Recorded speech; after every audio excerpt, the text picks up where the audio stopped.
నమస్తే, this is శౌర్య. నందు scam. So ఇది అందరూ వినే ఉంటారు. గత కొద్ది రోజులుగా కూడా బాగా వైరల్ అవుతుంది. అయితే ఈ నందుకి సంబంధించిన, అంటే నందూస్ అని ఒక యూట్యూబర్ అనమాట. ఈ వీడియోస్ అందరికీ తెలుసు, అందరూ ఫాలో అవుతూ ఉంటారు. ఆవిడ కట్టిన చీరలు కానీ, జ్యువెలరీస్ కానీ, అలాగే రీసెంట్గా చిరంజీవి గారి సినిమాలో కూడా ఒక క్యారెక్టర్ ఆవిడకి రావడం జరిగింది. సో ఇవన్నీ కూడా జనరల్ యూట్యూబర్స్ అందరూ కూడా ఫాలో అవుతూ ఉన్నారు. సో అందరూ నార్మల్గానే చేస్తున్నారు కదా అని అనుకుంటూ ఉన్నారు. బట్ దీని వెనుక దీన్ని ఉపయోగించుకుని చాలా పెద్ద స్కామ్స్ చేశారు వీళ్ళు. అది కూడా కోటి వరకు కూడా అని వినిపిస్తుంది. కోటికి పైన కోటేనా, అసలు ఏంటి నందు ఆవిడకి అంత చేయాల్సిన అవసరమే ఉంది ఆ ఫ్యామిలీకి?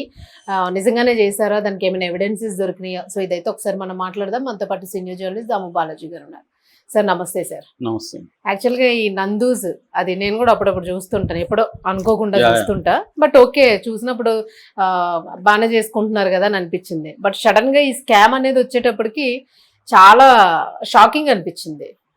అసలు అంటే రియల్ గానే చేశారా, లేదు ఎవరైనా అంటే ఎదుగుతున్న యూట్యూబర్స్ తొక్కడం కూడా కొంత జరుగుతుంది కదా, అలా అనుకోవచ్చా? మామూలుగా యూకేలో అంటే యునైటెడ్ కింగ్డమ్, ఇంగ్లాండ్ ఇవన్నీ అంటుంటాం కదా. యూకేలో ఏంటంటే ముందర నుంచి కూడా ఇమిగ్రేషన్ మాఫియా అనేది బలంగా ఉంటుంది.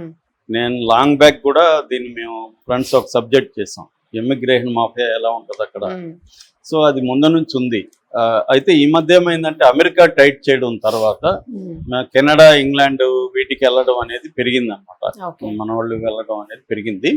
ఈ క్రమంలో ఇప్పుడు నందూస్ వరల్డ్ అనే ఒక యూట్యూబ్ ఛానల్ సంబంధించిన ఒక ఫ్యామిలీ, ఆ ఫ్యామిలీలో రమానందన అనే ఆమె పేరు, పూర్తి పేరు నందు అనే, నందు నందన అని అంటుంటారు.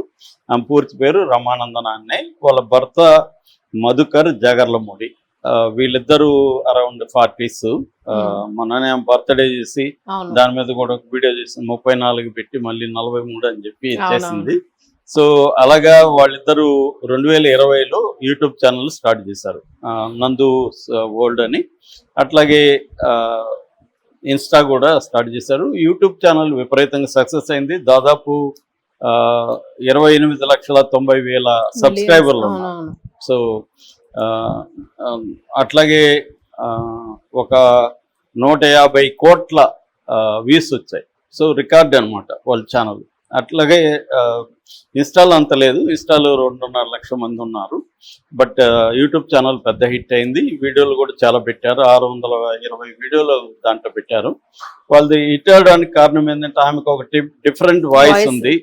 తర్వాత ఫ్యామిలీని ఇన్వాల్వ్ చేయడం, ప్రజెంటేషను, కుకింగ్ రిలేటెడ్ ఇవి పెట్టడం. అందువల్ల రెండోది ఏంటంటే ఆ లండన్ అట్మాస్ఫియర్, మనకు మామూలుగా అమెరికా అట్మాస్ఫియర్ బాగా తెలుసు, కానీ మన వాళ్ళకి లండన్ అట్మాస్ఫియర్, అక్కడ ఉన్న జీవితం పెద్దగా తెలియకపోవడం, దాన్ని వీళ్ళు కనెక్ట్ అయ్యే విధంగా తెలుగు ఆడియన్స్కి లేదా తెలుగు డయాస్పోరా, ప్రపంచవ్యాప్తంగా తెలుగు వాళ్ళు కనెక్ట్ అయ్యే విధంగా చేయడం బాగా హిట్ అయ్యారు. దాంతోపాటు వీళ్ళు యాక్చువల్గా ఎసెక్స్ అనే ప్రాంతంలో ఉంటారు, ఇంగ్లాండ్లో. కోల్చెస్టర్ అంటారు, కోల్చెస్టర్లో ఉంటారు వీళ్ళు. ఒక నందూస్ కిచెన్ అని 2023లో ఒక కిచెన్ కూడా ఓపెన్ చేస్తారు అక్కడ, ఒక హోటల్ లాంటిది. సో అది కూడా బాగా హిట్ అయిందని చెప్తున్నారు.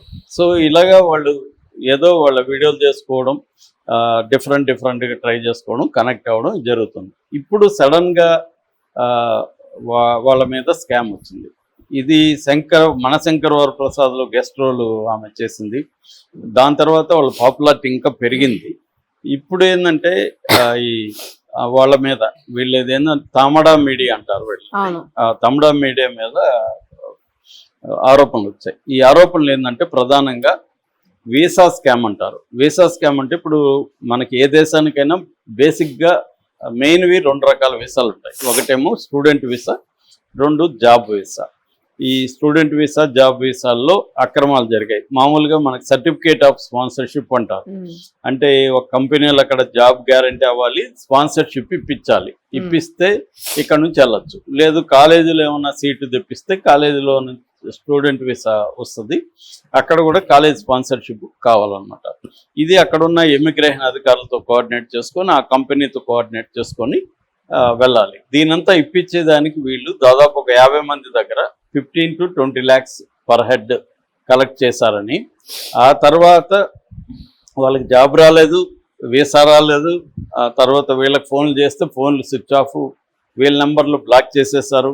ఇలాంటి వాతావరణంలో వీళ్ళు ఏం చేయాలో తెలియక వీళ్ళు కూడా ఓపెన్ అయిపోయి Hmm. వాళ్ళ మీద యూట్యూబ్ ఛానల్లో మాట్లాడడం, బ్యాంక్ అకౌంట్స్ అవన్నీ చూపించడం అవి చేశారు. సో దాంతో పెద్ద ఎత్తున వీళ్ళు స్కామ్ చేశారనేది మన తెలుగు మీడియాలో వచ్చింది. అయితే ఇప్పుడు డౌట్ ఏంటంటే వీళ్ళు ఎందుకు ప్రాపర్ ఛానల్స్లో వెళ్ళలేదు. మామూలుగా ఇలాంటివి జరిగినప్పుడు ఇంగ్లాండ్లో ఈ ఈ వీసా ఫ్రాడ్కి సంబంధించి సపరేట్ ఇమిగ్రేషన్ ఇది ఉంటుంది. వాళ్ళకి మామూలుగా OISC అంటారు, అంటే ఆర్గనైజేషన్ ఆఫ్ ఇమిగ్రేషన్ సంబంధించిన కమిషనర్ ఉంటారు, ఇమిగ్రేషన్ సర్వీసెస్ కమిషనర్, OISC అంటే. సో దానికి కంప్లైంట్ ఇవ్వచ్చు, ఇలాగ మాకు జరిగింది అని చెప్పి. వీళ్ళు ఎక్కడెక్కడ వీళ్ళకున్న ఆధారాలు, ఎందుకంటే అవన్నీ కూడా ఆన్లైన్లో పంపించారు డబ్బులు కాబట్టి, బ్యాంక్ ట్రాన్సాక్షన్స్ అవన్నీ వీళ్ళ దగ్గర ఉన్నాయి, స్క్రీన్ షాట్లు అవన్నీ అక్కడ పెట్టచ్చు. లేదు ఇండియాలో కూడా సైబర్ కంప్లైంట్లు ఆన్లైన్లో ఇవ్వచ్చు, పోర్టల్లో. ఇక్కడ హైదరాబాద్ ఉంటే హైదరాబాద్ సైబర్ సెల్లో వెళ్ళి కంప్లైంట్లు ఇవ్వచ్చు.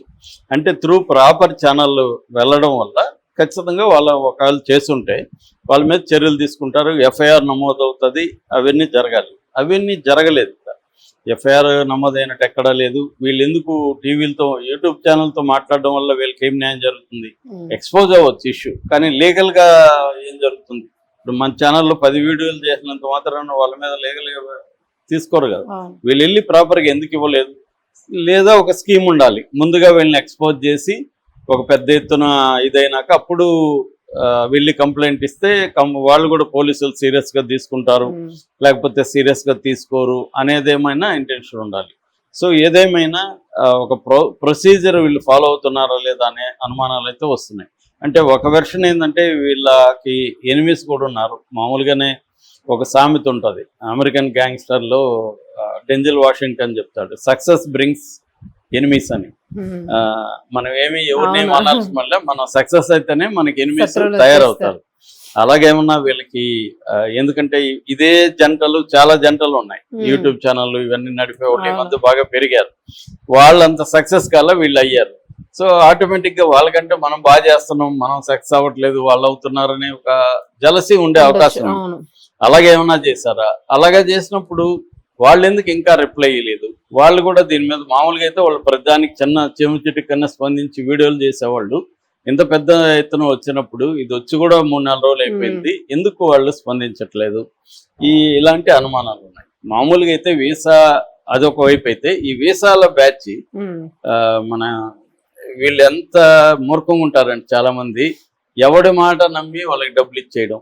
కనీసం వాళ్ళు అఫీషియల్గా సైట్ ఉంది యూకేది, ఇందాక నేను చెప్పిన immigration organisation of immigration services commissioner site ఉంటుంది, గవర్నమెంట్ UK అని. దాంట్లో వెళ్ళి చెక్ చేసుకోవాలి, అంటే నిజంగానే ఈ కంపెనీ ఉందా, ఈ వీసాకి అప్లై చేశారా, ఇవన్నీ చూసుకోవాలి, స్పాన్సర్షిప్ సర్టిఫికేట్ ఉందా, ఇవన్నీ ఆ సైట్లో చూసుకోవాలి. అవేమీ కూడా చేయకుండా ఎవరినో గుడ్డిగా నమ్మి డబ్బులు ఇచ్చేసి ముందు వెళ్ళిపోదాం అనుకునే ఇది కనబడుతుంది. మామూలుగా ఇంతకుముందు మనకి గల్ఫ్ కంట్రీస్లో ఇట్లాంటి ఇష్యూలే ఉండేది, ఏజెంట్లు మోసం చేసేవాళ్ళు, ఇవన్నీ జరిగేవి. ఇప్పుడు అది తగ్గింది, ఎందుకంటే కొంత ట్రాన్స్పరెన్సీ పెరిగింది, ప్రాసెస్ చేంజ్ అయింది. ఇక్కడికి వచ్చేసరికి మాత్రం, ఎందుకంటే ఇప్పుడు ఒకటి మనకి లీగల్ ఇమిగ్రెంట్స్, ఇల్లీగల్ ఇమిగ్రెంట్స్ 2 కేటగిరీలు ఉంటాయి.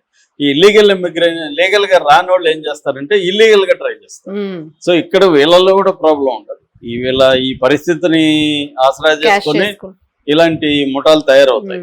కాబట్టి నువ్వు లీగల్గా పోవాలనుకున్నప్పుడు ఇలాంటి ఇబ్బంది లేదు. అఫీషియల్గానే అక్కడ కంపెనీలో జాబ్స్కి అప్లై చేయడం, తర్వాత వీసాకి అప్లై చేయడం, స్పాన్సర్షిప్ తెచ్చుకోవడం, ఇది ప్రాసెస్.